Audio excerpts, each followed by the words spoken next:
Study IQ PCS, आपका selection हमारा मिशन। Welcome to study IQ। My name is Rudra Gautam. दोस्तों, आज के लेक्चर में मैं आपको हरियाणा सिविल सर्विसेज का जो प्रीलिम्स एग्जाम होता है उसमें दो सबसे इंपॉर्टेंट सब्जेक्ट आपको पता होंगे जहां से सबसे ज्यादा प्रश्नों को पूछा जाता है और आउट ऑफ 100 लगभग 40 से 45 questions science and technology, general science और दूसरा हिस्ट्री, इन दो सब्जेक्ट से पूछा जाता है। तो इन दो सब्जेक्ट के जो मोस्ट इंपॉर्टेंट टॉपिक है जहां से प्रश्न बनते हैं, सिलेबस का यदि आप पूरा पार्ट कवर करेंगे तो बहुत ज्यादा समय लगता है, लेकिन यदि आप हर एक सब्जेक्ट की प्रायोरिटी लिस्ट बना लें जहां से सबसे ज्यादा प्रश्नों को पूछा गया, उन टॉपिक लिस्ट को आप यदि कवर कर लेंगे तो मोस्ट ऑफ द क्वेश्चंस वहीं से आते हैं और आपको पढ़ना भी कम पड़ेगा। तो चलिए शुरुआत करते हैं। सबसे पहले जो सबसे इंपॉर्टेंट सब्जेक्ट है साइंस, जनरल साइंस और टेक्नोलॉजी पर बात करूंगा, फिर हिस्ट्री पर बात करूंगा। इन दोनों सब्जेक्ट को कवर करने के बाद इसी सीरीज का कि जो मोस्ट इंपॉर्टेंट टॉपिक लिस्ट है, इसी सीरीज के अगले सेशन में मैं आपको इंडियन पॉलिटी, ज्योग्राफी और current affair, economics, environment, ecology, वहां से भी प्रश्नों के टॉपिक लिस्ट को बता दूंगा। इससे क्या होगा, क्योंकि ये वीडियो बहुत बड़ा हो जाएगा, दो इंपॉर्टेंट पे बात कर लेते, उसके बाद में अदर पे भी बात कर लेंगे। तो यहां पर सबसे पहला जो पॉइंट है वो है, हम लोग कवर करने वाले हैं सबसे पहले बायोलॉजी। तो बायोलॉजी से कौन से टॉपिक्स आते हैं? एक तो बायोलॉजी ना नॉर्मली फिजिक्स और बायोलॉजी लगभग बराबर के आते हैं क्वेश्चंस वाइज। केमिस्ट्री के थोड़े से कम क्वेश्चंस आते हैं और लगभग 3 से 4 क्वेश्चंस टेक्नोलॉजी से भी पूछे जाएंगे और मेनली वो टॉपिक्स स्पेस टेक्नोलॉजी से होते हैं। तो बायोलॉजी में वो कौन कौन से टॉपिक्स हैं? एक तो ह्यूमन फिजियोलॉजी, मतलब मानव का जो पूरा तंत्र है ना, ह्यूमन एनाटॉमी, और उससे रिलेटेड जो डिजीज वाला सेगमेंट है वो सबसे ज्यादा इंपॉर्टेंट है। Digestive system, circulatory system, respiratory system, nervous system, और इसके अलावा focusing on the function and common disorders, जो कि आपको जेनेटिक डिसऑर्डर्स वाले जो क्वेश्चंस आते हैं ना, डिजीज वाले और आनुवंशिक रोग, वहां से हेल्थ एंड डिजीज, यहां से भी प्रश्न पूछे जाते हैं। और फिर विटामिन, न्यूट्रिशन, ये इंपॉर्टेंट सेक्टर है, याद रखना एग्जाम में कि आपको न्यूट्रिशन, पोषण से जरूर प्रश्न पूछे जाते हैं। बॉटनी के कुछ बेसिक्स पर क्वेश्चंस आते हैं, फोटोसिंथेसिस, प्लांट्स, रिप्रोडक्शन, प्लांट्स में जो रिप्रोडक्शन है, टाइप्स ऑफ प्लांट्स, जो भी मैं बता रहा हूं, मैंने ऑलरेडी आपको बायोलॉजी की पूरी प्लेलिस्ट अवेलेबल है इसी चैनल पर, वहां पढ़ा दिए। और जेनेटिक्स एंड बायोटेक्नोलॉजी में जो कोविड-19, उसकी vaccine, mRNA vaccine, DNA, RNA, modern application and cell में ही हम लोग ये पढ़ चुके हैं, DNA, RNA। तो ये है बायोलॉजी के टॉपिक्स जहां से सबसे ज्यादा प्रश्न पूछे जाते हैं। ये टॉपिक्स इसी तरह से लिस्ट यदि आप हर सब्जेक्ट की बना लेंगे और उन टॉपिक को कवर कर लेंगे तो आपका समय से आपका सिलेबस भी कवर हो जाएगा और अधिकांश प्रश्न यहीं से पूछे जाते हैं। इसके बाद में बात आ रही है फिजिकल क्वांटिटीज एंड यूनिट, मतलब ये मैंने चैप्टर पढ़ा दिया आपको, है ना। जो भौतिक राशियां हैं उनमें स्केलर, वेक्टर, उनकी डायमेंशनल यूनिट्स, तो ये वाला टॉपिक, लाइट्स, प्रकाश, ऑप्टिक्स और जो लेंस वगैरह है वहां से प्रश्न पूछे जाते हैं, मिरर, और इलेक्ट्रोमैग्नेटिक वेव्स, और लिख लेना इलेक्ट्रोमैग्नेटिक वेव्स। फिर बात आएगी मैकेनिक्स, मैकेनिक्स का मतलब यांत्रिकी, और यहां पर Newton's law of motion, work, energy, power, gravitation, ये सब मैं आपको यूट्यूब पर कवर करवा चुका हूं, आप देख सकते हैं। General phenomena of capillary action, viscosity, atmospheric pressure, electricity and magnetism, यहां पर इलेक्ट्रिसिटी और मैग्नेटिज्म। इसके अलावा सरफेस टेंशन, सरफेस टेंशन भी बहुत बहुत इंपॉर्टेंट टॉपिक में से एक है। तो ये सब टॉपिक्स आपको यहां पर कवर करने हैं फ्रॉम फिजिक्स, ठीक है। तो ये देख लीजिए, इन टॉपिक से ही अधिकांश प्रश्न आते हैं। प्रकाशिकी से सबसे ज्यादा प्रश्न आते हैं, फिजिकल क्वांटिटीज से आते हैं, और न्यूटन्स के जो नियम है उनसे प्रश्न पूछे जाते हैं। फिर बात आ रही है केमिस्ट्री में कौन कौन से टॉपिक है, तो matter and its composition, atom, molecules, bore का मॉडल और जितने भी थॉमसन का मॉडल है, राइट, उन सब मॉडल पर, और जो जो अल्फा पार्टिकल का स्ट्राइक करवाया गोल्ड फॉइल में, है ना, जो सोने की पन्नी पर स्ट्राइक करवाया, तो वहां से भी प्रश्न पूछे जाते हैं। And metal and non metal से प्रश्न आते हैं। पीरियोडिक टेबल पूरी इंपॉर्टेंट है आपके लिए, तो मैं यहां पर एक और चीज, periodic table, periodic table is again very important.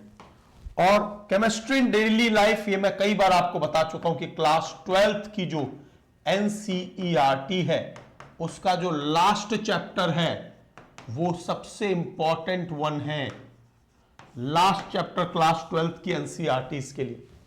यहां पर आपको फिजिक्स में, फिजिक्स जो है 6 to 10 तक ही पूछी जाती है, याद रखना। और जो बायोलॉजी है इसमें 6 to 10 के अलावा 11th में फोटोसिंथेसिस, प्रकाश संश्लेषण, ह्यूमन डिजीज वाले जो चैप्टर्स हैं वो बहुत इंपॉर्टेंट है। और यहां पर यह भी याद रखना, बायोटेक्नोलॉजी के चैप्टर नंबर जो क्लास 12th बायोलॉजी है उसमें 9th 8th भी ले लीजिएगा, वो भी important. 8th 9th 10th 11th और 12th ये चैप्टर क्लास 12th बायोलॉजी के बहुत इंपॉर्टेंट है। तो ह्यूमन डिजीज, रिप्रोडक्शन, प्रजनन वाले जो चैप्टर है क्लास 11 12th में, वो जरूर आपको कवर करने। फिर बात आ रही है साइंस एंड टेक्नोलॉजी की। तो प्रीलिम्स में सबसे ज्यादा स्पेस टेक्नोलॉजी से प्रश्न आते हैं और ये पूरी तरह से करंट अफेयर पर बेस्ड आते हैं, ठीक है।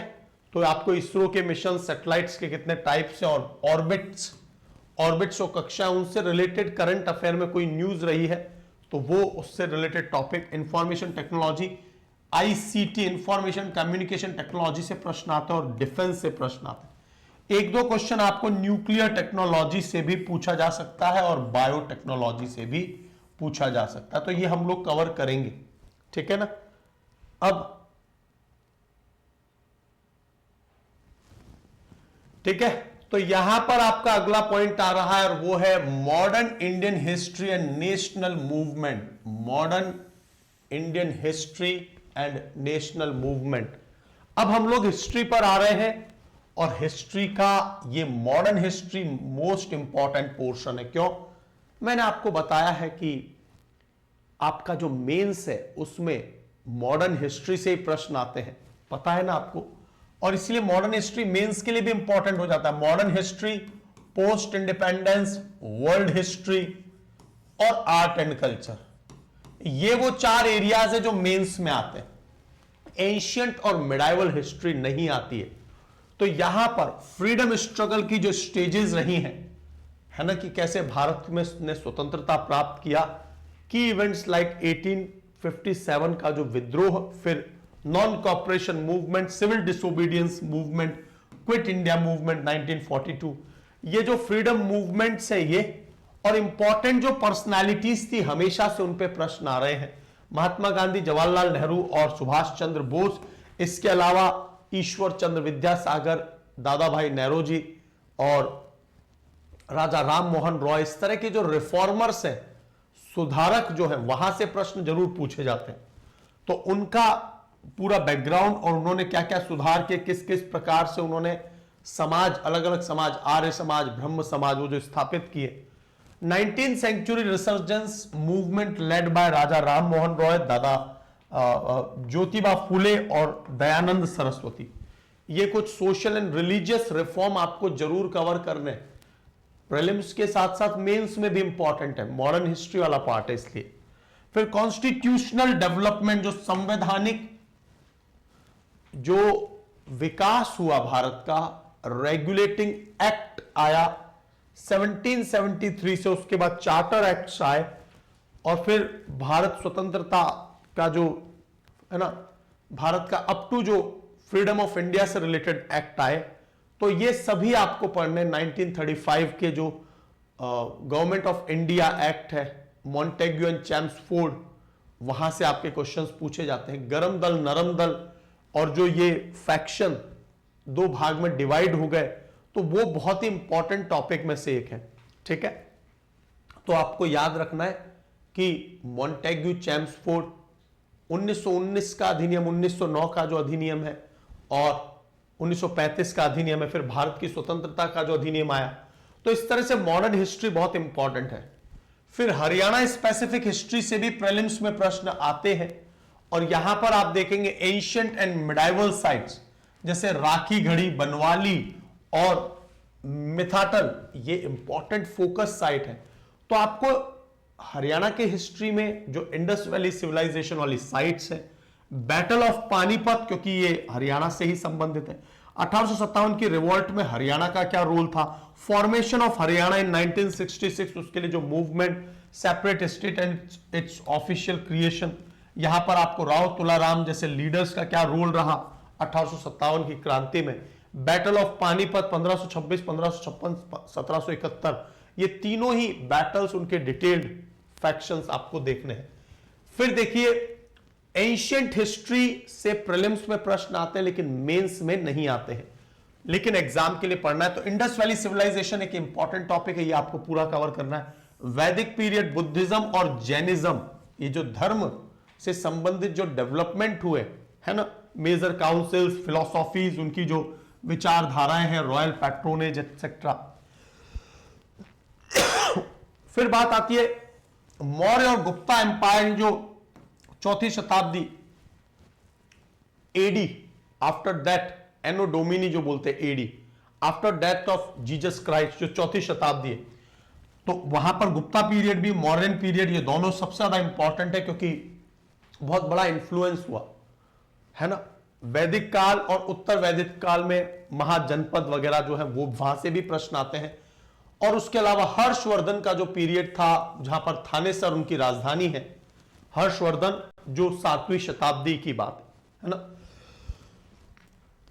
तो ये एक इंपॉर्टेंट टॉपिक्स है एंशियंट इंडियन हिस्ट्री से रिलेटेड। मिडाइवल में आपके 3 इंपॉर्टेंट टॉपिक है, जो दिल्ली सल्तनत है वो, मुगल एम्पायर और भक्ति और सूफी मूवमेंट। तो ये 3 एरियाज जो है, जिसमें जो दिल्ली सल्तनत, उसमें स्लेव, खिलजी, तुगलक, सैयद और लोदी, ये जो अलग अलग डायनेस्टीज हैं, इन पर आपको जरूर डिटेल में कवर करना है। फिर इंडियन कल्चर एंड हेरिटेज में क्या क्या इंपॉर्टेंट है, क्लासिकल डांस, ट्रेडिशनल म्यूजिक और पपेट शोज, ये करंट अफेयर्स के बिहाफ पे इंडियन कल्चर एंड हेरिटेज से पूछे जाते हैं। और अलग अलग प्रकार के जो टेंपल आर्किटेक्चर थे, नगरा, द्रविड़ा, वेसारा है ना, Indo Islamic, Indo Greek, Indo Islamic, ये जो स्कल्प्टर मूर्ति कला थी उसमें बहुत से परिवर्तन हुए थे, उन पर भी आपको फोकस करना कि क्या क्या परिवर्तन थे। और कुछ ऐसी साइट्स हैं जो बहुत इंपॉर्टेंट है, जैसे गोलकुंडा वाली साइट है, राइट, तो बहुत ही इंपॉर्टेंट है। तो हेरिटेज को लेकर जो विरासत है हमारे पास भारत देश में, विशेषकर बौद्धिज्म को लेकर, क्योंकि बुद्ध के बहुत से आर्टिफैक्ट वो भारत में मिलते हैं, है ना। और उसके बाद में तो ये आप लोग देखेंगे, यस, इंडियन कल्चर हो गया और मिडाइवल भी हो गया, मॉडर्न भी हो गया, एंशिएंट भी हो गया और हरियाणा से रिलेटेड भी हो गया। तो ये वो टॉपिक्स हैं जो लो हैंगिंग फ्रूट्स है, ये वो इंपॉर्टेंट टॉपिक्स है जो लो हैंगिंग फ्रूट्स है। आप लोग यहां से सभी टॉपिक्स को कवर कर लीजिए, ये इंपॉर्टेंट सेगमेंट है। और इसके अलावा मैं दूसरा जो एक और लेक्चर आएगा उसमें रिमेनिंग जो सब्जेक्ट्स हैं उनकी पूरी लिस्ट आपके सामने रख दूंगा, उन लिस्ट को जरूर कवर कर लेना, क्योंकि कम समय में हम लोग मोस्ट इंपॉर्टेंट टॉपिक कर ले जाए, प्रॉपरली उनको देख ले तो 80-90% यहां से चीजें कवर हो जाती है। जबकि सिलेबस का ये 30-40% हिस्सा है, जबकि क्वेश्चंस 80-90% इन प्रायोरिटी लिस्ट जो टॉपिक्स है वहां से पूछे जाते हैं। और इसीलिए आपको specific, precise, to be point होना पड़ेगा इस समय पर, जो की क्रूशियल समय चल रहा है आपका। अब यहां पर आप लोग देखेंगे कि ये सब जो टॉपिक्स हैं उनको भी एक एक टॉपिक को इसी तरह से पढ़ाया गया है और आपको टॉपिक वाइज क्लासेस मिलेंगे। तो आप लोग हमारे वीडियोस, लेक्चर्स, उनमें बहुत अच्छे से डिटेल में सभी सब्जेक्ट को समझाया गया। और सबसे खास बात यह है कि अभी जो प्राइसेस है वो डाउन चल रहे हैं और हो सकता है कि अब बाद में प्राइस बढ़ भी जाए, तो आप लोग एक बार को मुझसे कनेक्ट कर सकते हैं। RG Live, ये कूपन कोड आप लोग अप्लाई कर देना। अभी इंडिया जो मैच जीता है उसके चलते क्या हुआ है, स्टडी IQ के कोर्सेज में भी कमी कर दी गई है और ये लगभग 14 999 के हो चुके हैं, जिसमें प्री मेंस इंटरव्यू सब कुछ कवर है, एवरीथिंग इज कवर्ड। बुक्स आपको मिलेंगी, एनसीईआरटी से प्रश्न आते हैं, वो अलग से 4-4.5 महीने का एनसीईआरटी कवर्ड है, और मेंटोरशिप है। और मेंस के लिए आंसर राइटिंग, मॉडल आंसर्स को आप लिख सकते हैं, सबमिट कर सकते हैं, टीम आपके आंसर्स को इवैल्यूएट करेगी।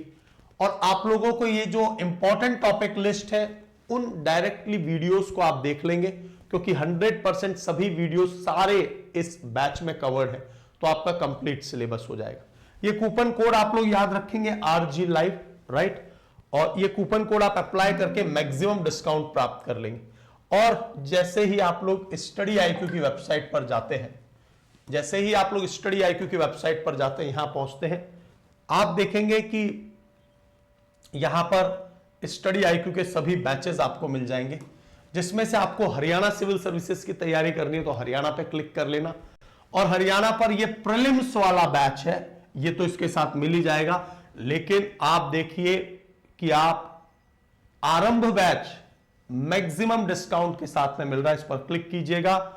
और यहां पर आप लोग देख रहे होंगे कि ये बैच आपको ऑलरेडी कम प्राइस में मिल रहा है ना। आप देख सकते हैं प्लैटिनम और गोल्ड बैच, आप देख सकते हैं यहां पर आपको कम प्राइस में प्लैटिनम मिल रहा है। बाय नाउ पर क्लिक कीजिएगा, आपको मैक्सिमम डिस्काउंट। और देखो इंडिया के जीत पर हमने आपको और भी कम प्राइस में बैच प्रोवाइड कर दिया। आपका जो फाउंडेशन बैच है वो केवल और केवल फाउंडेशन बैच आपको और भी कम में, दोस्तों ये देखिए 12,999 में आपको हरियाणा सिविल सर्विसेज का बैच मिल रहा है। So this is epic ever. ये तो बहुत ही खास बात है कि आपको प्लैटिनम बैच 12,999 में मिल रहा है। इतना कम तो मैंने अब तक नहीं पढ़ाया था, कभी भी नहीं बताया। और देखिए ये आप देख रहे होंगे, इसमें बुक्स, एनसीईआरटी के रिकॉर्डेड बैचेस, क्लासेस, प्रीलिम्स का crash course batch, monthly mentorship, magazines वगैरह सब कुछ मिल रही है, आंसर राइटिंग की प्रैक्टिस हो रही है। And you are getting this batch only at price 12,099, मतलब 13,000 रुपए में, ओनली एट 13,999 में आपको ये बैच मिल रहा है। आप लोग RG Live कोड लगा लेंगे तो आपको मेरी पर्सनल मेंटोरशिप मिल जाएगी। और पर्सनल मेंटोरशिप जैसे आपने RG Live कोड लगाकर बैच को एनरोल किया तो आपको ये जो नंबर दिख रहा है आप ये सेव कर लीजिए। इस नंबर पर आप मुझे संपर्क कर सकते हैं। You can simply connect me on this number, you can simply connect me on this number. Save कर लीजिए, RG Live coupon code apply कर लीजिए, आपको मैक्सिमम डिस्काउंट मिल रहा है। और ये बैच केवल 12,999 का मिल रहा है, जो कि कुछ ही दिन के लिए है। एक और खास बात मैं आपको बता देता हूं कि यदि आपको कहीं पर भी कोई डाउट, डिलेमा, कंफ्यूजन हो, आप इस वीडियो के नीचे कमेंट करके बता सकते हैं, इस नंबर पर बता सकते हैं। फॉर्म फिल हो रहे हैं अभी, है ना, याद रखिएगा फॉर्म फिलिंग डेट जारी है। आप लोग जरूर फॉर्म को फिल कर दीजिए, अभी नहीं तो फिर कभी नहीं। और अच्छा खासा मौका है आपके हरियाणा सिविल सर्विसेज के लिए, प्रॉपर तैयारी कीजिए आप। एंड ये नंबर को सेव कर लीजिए आप। आपको कोई तैयारी में दिक्कत आए, you can simply connect on this number. आप लोग कूपन कोड लगा देंगे तो आपको मेरी मेंटोरशिप मिल जाएगी, आप मेंटोरशिप के लिए मुझसे कम्युनिकेट कर सकते हैं। So thank you so much everyone, God bless you all, जय हिंद, नमस्कार।